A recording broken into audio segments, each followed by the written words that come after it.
Hello everyone, मेरा नाम हरमन है और मेरा गेट में ऑल इंडिया रैंक 92 आया था और यहाँ पे मैं आपको सॉइल मैकेनिक्स पढ़ा रहा हूँ। पिछले लेक्चर में हमने डिस्कस किया था कि वॉइड रेशियो और पोरोसिटी के बीच में फॉर्मूला क्या होता है, और इस लेक्चर की शुरुआत मैं इस चीज से करूंगा कि उस फॉर्मूला को याद कैसे करना है।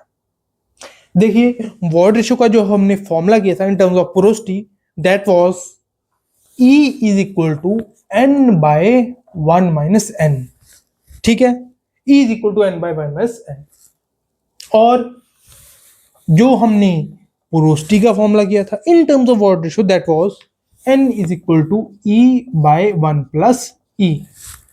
राइट नाउ, अब अगर आप देखें कि n की मैंने बात की थी कि दैट n अगर हम रेशियो के फॉर्म में बात करें तो n will always be less than 1। n हमेशा 1 से छोटा होगा क्योंकि उसमें हम वॉल्यूम ऑफ वॉइड्स की टोटल वॉल्यूम ऑफ सॉइल के विद रिस्पेक्ट टू बात कर रहे हैं, तो n is always less than 1। तो 1 माइनस n, ऑफ कोर्स ये 0 से कम तो नहीं हो सकता, ठीक है ना। 0 से कम तो ये नहीं हो सकता क्योंकि n लेस देन 1 है। मान लो 0.5 आ गया, 0.6 आ गया, तो 1 माइनस 0.5, 1 माइनस 0.6, 0.5, 0.4, कुछ ना कुछ 0 से बड़ी वैल्यू रहेगी, ठीक है ना, 0 से बड़ी वैल्यू। तो जब आप n बाय 1 माइनस n करोगे तो वो जो होगा that will be a quantity that will be greater than 0। और ये हमने पढ़ा था that void ratio is always greater than 0। 0 से कम तो हो नहीं सकती, राइट। वो तो एक नॉनसेंसिकल बात है कि 0 से कम। यार हम वर्ड्स की बात करें, नेगेटिव का यहां पर कोई मतलब ही नहीं बना, राइट। तो यहां पर 1 माइनस n ग्रेटर देन 0 और वॉइड रेशियो ग्रेटर देन 0 आनी चाहिए। इसलिए जो n बाय 1 माइनस n है that will always be greater than 0 because 1 minus n is always greater than 0, इसलिए void ratio is always greater than 0। तो ये जो रिलेशन है E is equal to n by 1 minus n को आप ऐसे याद रखोगे, ठीक है ना। n बाय 1 प्लस n नहीं लिखना, 1 माइनस n हो सकता है यहां पर नहीं हो सकता। इन दोनों फॉर्मूला को कंपेयर करके मैं आपको इनको याद रखने की ट्रिक बता रहा हूं। यहां पर आप देखोगे E जो है ग्रेटर देन 0 तो है, but E can also be greater then 1। E can B, void ratio can be greater then 1, ठीक है ना, कैन बी ग्रेटर देन 1। तो उस केस में 1 minus E can be negative. तो अगर नेगेटिव हो सकता है तो E बाय 1 माइनस E कोई मतलब ही नहीं बना, क्योंकि फिर तो E by 1 minus E can be negative. तो अगर n is equal to E by 1 minus E लिखते हैं हम, तो वो तो क्वांटिटी नेगेटिव हो सकती है, तो फिर पोरोसिटी नेगेटिव आ जाएगी। उस चीज का कोई सेंस ही नहीं बना। क्यों?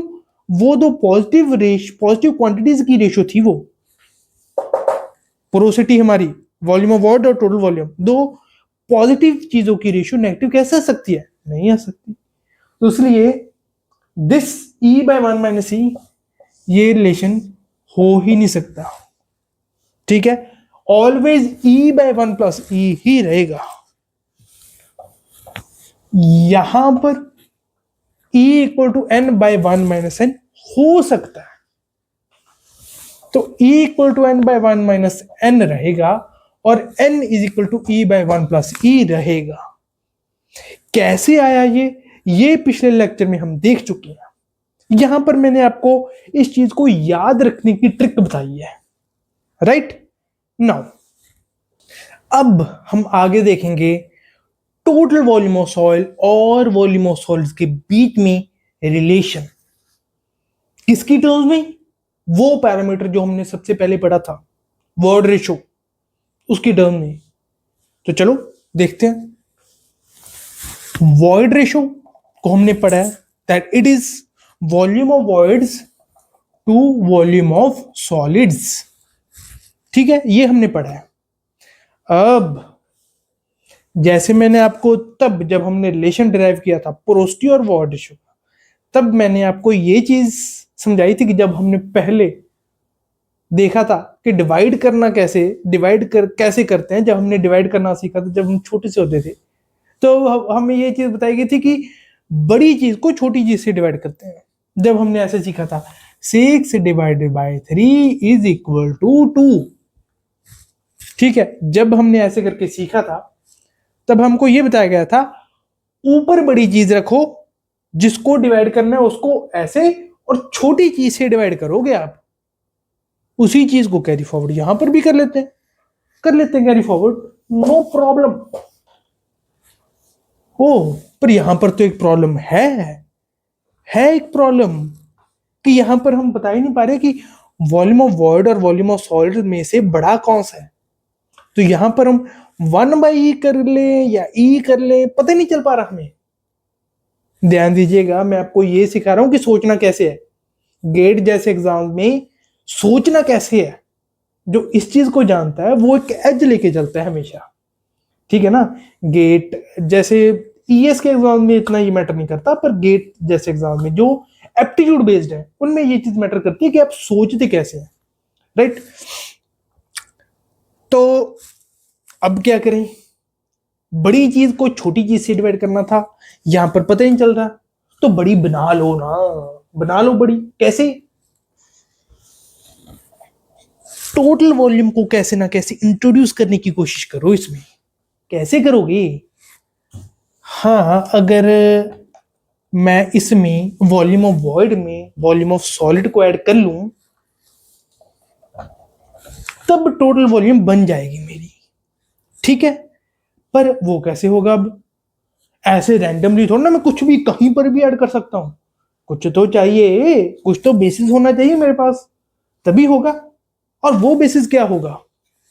देखिए, वो बेसिस ये होगा कि अगर मैं यहां पर 1 ऐड कर दूं, तो उस केस में यहां पर वॉल्यूम ऑफ सॉलिड को डिनोमिनेटर कॉमन लेकर वॉल्यूम ऑफ वॉइड में वॉल्यूम ऑफ सॉलिड ऐड हो जाएगा, और यहां पर टोटल वॉल्यूम बन जाएगा।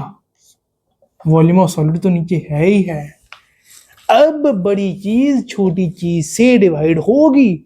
6/3 अब होगा, 4/2 अब होगा। यहां पर ठीक है, कर लिया हमने। पर जैसे मैंने आपको बताया था, ऐसा ना कहीं पर भी कुछ ऐड कर दो, ऐसे कर दो, वैसे कर दो, ऐसे तो नहीं कर सकते। कुछ बेसिस लेके चलना पड़ेगा। 1 यहां पे ऐड किया है हमने, यहां पर भी तो ऐड करो। यहां पर भी 1 + E लिखो। यहां पर volume of void bye solid को ऐड 1 किया है, यहां पर भी कर दो। हाँ, अब ये इक्वालिटी होल्ड करेगी। अब जो इक्वालिटी यहां पे होल्ड कर रही थी, अब ये करेगी जब दोनों साइड पे 1 ऐड किया। ये आ गया। अब 1 + E, इसको इसको इक्वल रख दूं, करते करते करते करते यहां पे तक पहुंच गया था मैं। अब इसको इसको इक्वल रख देता हूं, 1 + E equal to total volume और वॉल्यूम ऑफ सॉल्ट की ratio. Simple. Volume of salt को इस साइड ले जाओ, it will become volume of solid into 1 + E। क्या? Total volume. Total volume will become nothing but volume of solid into 1 + E। एक relation लिखना था ना मैंने, तो volume of solid into 1 + E हो गया, तो इज इक्वल टोटल वॉल्यूम। बस एक रिलेशन की फॉर्म में लिखना है, तो ऐसे टोटल वॉल्यूम को इस साइड लिख दिया मैंने। Total volume is equal to volume of solid into 1 + E। जब बेसिक्स क्लियर होते हैं तब फॉर्मूलाज, न्यूमेरिकल्स बहुत जल्दी जल्दी हो जाते हैं। यहां पर तो हमने फिर भी टाइम दिया, नहीं तो you can do it very very quickly. Total volume is equal to volume of solid into 1 + E।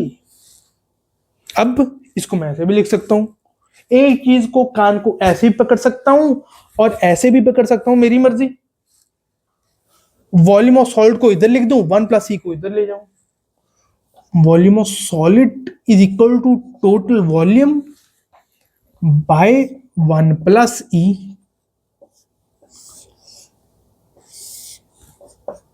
बहुत इंपॉर्टेंट रिलेशन है। इसमें क्या था, वॉल्यूम ऑफ सॉलिड को मैं इस तरफ ले गया, टोटल वॉल्यूम का रिलेशन आ गया। इसमें वॉल्यूम ऑफ सॉल्ट को इस तरफ ले जाकर 1 प्लस ई को नीचे ले आया। वॉल्यूम ऑफ सॉल्ट का रिलेशन निकालना था ना, वॉल्यूम ऑफ सॉल्ट को इस तरफ ले गया, वॉल्यूम ऑफ सॉल्ट आ गया, 1 प्लस ई को नीचे ले आया, 1 प्लस ई नीचे आ गया। अब इसको याद रखने का तरीका बताता हूं, मैं बता रहा हूं, सिर्फ फॉर्मूला नहीं, याद रखने का तरीका भी बताऊंगा। डिराइव कर लिया, पर अब सीधा याद होना चाहिए, डिराइव करना भी आना चाहिए, ताकि हमें पता चले कि सोचना कैसे है। पर अब सीधा याद रखना है, और वो याद रखने का तरीका क्या है? देखिए, वॉल्यूम ऑफ सॉल्ट और टोटल वॉल्यूम में से ये बात तो बहुत ही ऑब्वियस सी बात है कि टोटल वॉल्यूम हमेशा ज्यादा रहेगा in comparison to volume of solid. Solid एक हिस्सा है टोटल वॉल्यूम का, टोटल वॉल्यूम तो ज्यादा रहेगा ही। सॉलिड एक हिस्सा है टोटल वॉल्यूम का, टोटल वॉल्यूम में सॉलिड भी है, वॉइड भी है, एक हिस्सा है सॉलिड। तो सॉलिड में कुछ मल्टीप्लाई कर दें, 1 प्लस ई, समथिंग ग्रेटर देन 1 आ गया, ये समथिंग ग्रेटर देन 1, उसको वॉल्यूम ऑफ सॉलिड से मल्टीप्लाई कर दें, 2, 3, 1.5, 1.7, 1.1, उसको वॉल्यूम ऑफ सॉलिड से मल्टीप्लाई करेंगे तो कुछ ज्यादा आ जाएगा वॉल्यूम ऑफ सॉलिड से।